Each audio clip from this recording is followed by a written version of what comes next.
Olá, colegas! Sejam bem-vindos ao Motility On. Você sabe qual a indicação da manometria no retal de alta resolução? Estamos aqui no nosso canal de motilidade, no nosso canal da conexão do Centro de Motilidade de todo o Brasil, com você. E eu, Fábio Teixeira, Carla Granja, estamos aqui hoje para poder destrinchar ponto a ponto quais são as reais indicações da manometria no retal de alta resolução para a prática do dia a dia. Seja bem-vinda, amada irmã Carla Granja, seu coração pulsando de novo, você ama esse tema. Amo esse tema. Olá, queridos amigos. Manometria anorretal de alta resolução.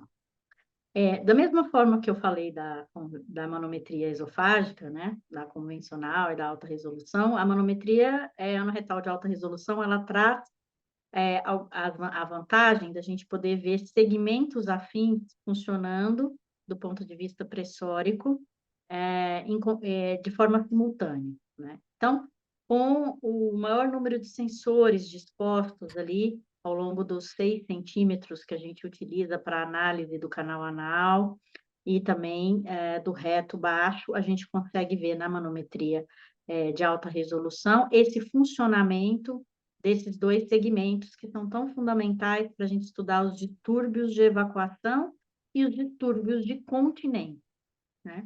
Então, Hum. quando nós pensamos em avaliar um paciente, avaliar esse segmento do intestino grosso, nós estamos buscando entender algumas situações.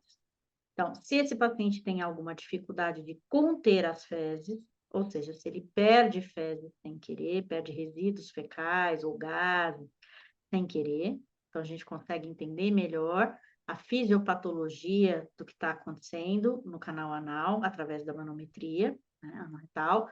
Se esse paciente tem um distúrbio de evacuação, do tipo evacuação obstruída, com dificuldade para evacuar, então a manometria é uma ferramenta útil na investigação desses distúrbios, quando eles compõem, fazem parte não só do distúrbio de evacuação obstruída por si só, ou como um componente da constipação intestinal crônica. Lembrando que em torno de 25 a 30% dos pacientes constipados crônicos têm algum distúrbio de evacuação associado, uma evacuação obstruída, chamada evacuação sinérgica, né? E também ele serve para avaliar como está esse segmento antes de algum procedimento cirúrgico que tenha o risco de comprometer essa continência.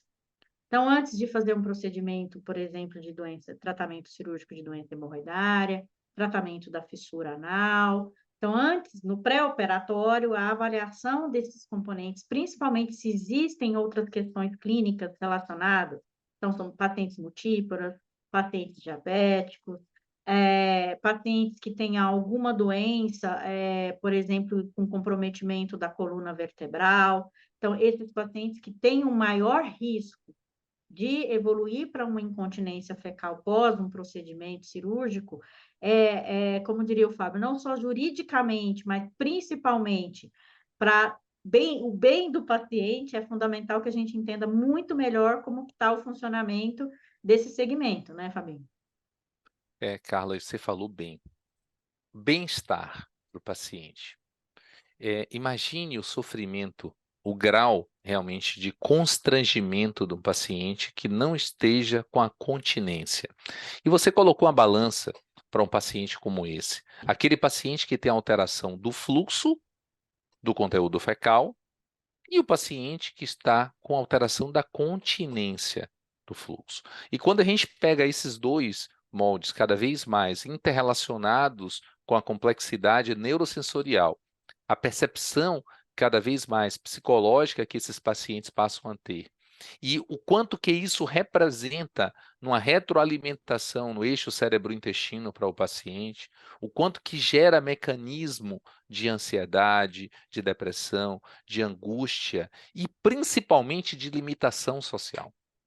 Então, quando a gente coloca um paciente como esse, um paciente que não evacua adequadamente, um paciente que está ali tendo uma retenção, e a manometria pode, com toda essa avaliação, como você falou, essa avaliação dissinérgica, qual a correlação que isso pode ter?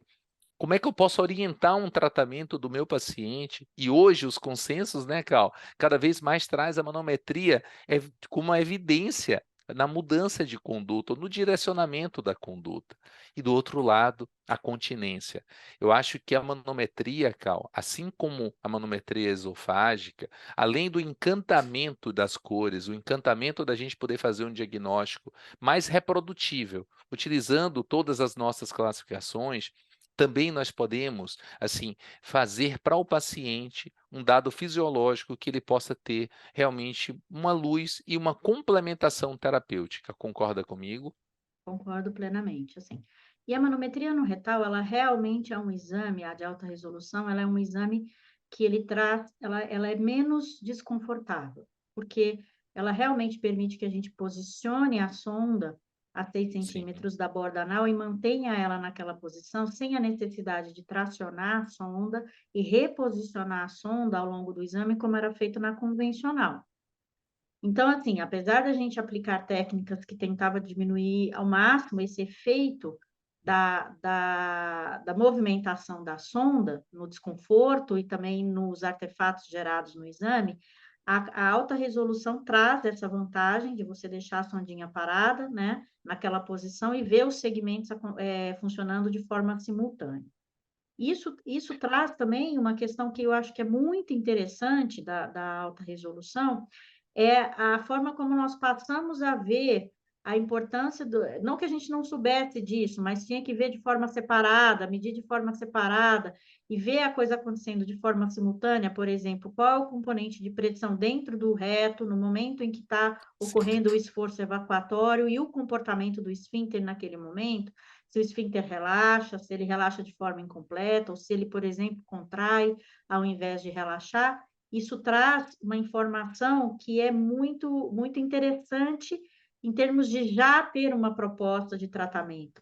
E para quem entende bem do biofeedback, né, que é o tratamento que às vezes vem depois, né, no diagnóstico da evacuação sinérgica, essas informações, se tem que trabalhar a sensibilidade no reto, a melhora da capacidade de propulsão intrarretal, e não só os esfíncteres, ou se eu tenho que trabalhar só os esfíncteres, porque o paciente já tem essa capacidade de propulsão intrarretal preservada, são dados que são importantes para você, mais uma vez, individualizar o tratamento para cada paciente, e esse é o caminho da boa medicina, né? Porque apesar de nós tentarmos, de um modo geral, classificar as doenças para o nosso racional diagnóstico, isso serve só como uma moldura para a gente efetivamente aplicar aquilo de forma específica para cada paciente, de forma individualizada, porque somos indivíduos diferentes, com contextos de vida diferentes, com situações diferentes, tanto do ponto de vista de hábito alimentar, de atividade física, de estresse, de ansiedade, e aí isso traz uma informação muito, muito importante, né, para esses pacientes. Eu acho o exame muito fisiológico também, com certeza, né? E Carlinha, assim, você falou uma palavra-chave. A proposta do Motility On não é que você coloque o paciente dentro de uma classificação. Não. É que você busque da classificação um melhor caminho para o seu tratamento, para o entendimento da fisiopatologia, da compreensão de todos os níveis de percepção neurosensorial, fisiológicos e como isso daí vai poder alterar a condução, a compreensão da conduta para cada paciente. E cada paciente precisa de uma atenção personalizada. Então, quando a gente busca diagnóstico conclusivo com atitudes personalizadas e um cuidado adicional, é a essência da neurogastroenterologia. E isso que o Motility quer te encantar, para fazer com que você tenha um entendimento. Se você não faz parte ainda desse grupo de motiligistas ao longo do Brasil, que venha fazer parte. Observe como isso pode ser implantado dentro do seu consultório, como isso pode fazer parte da rotina, o quanto que você poderia adicionar isso de valor para a vida de seu paciente e de agregar valor para o seu consultório, para a sua clínica, para a sua unidade. O quanto que você poderia agregar com outros colegas e fazer com que esse movimento traga para o paciente o que há de melhor, que é qualidade de vida. Então, muito obrigado por você fazer parte, ou nos ouvir, ou nos acompanhar tudo isso. Então, chamamos você, venha fazer parte do NAFAD,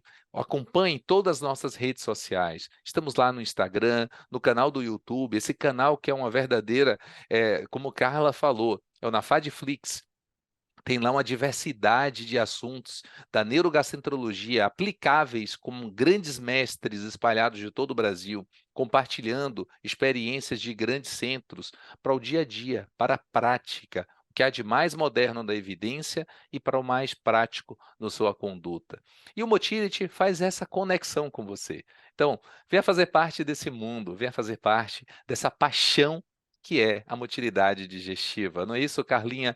Vamos despedir. Esperamos vocês. Acompanhem essa série de como indicar e vamos fazer melhor pelo nosso paciente. É isso aí. Até o próximo episódio.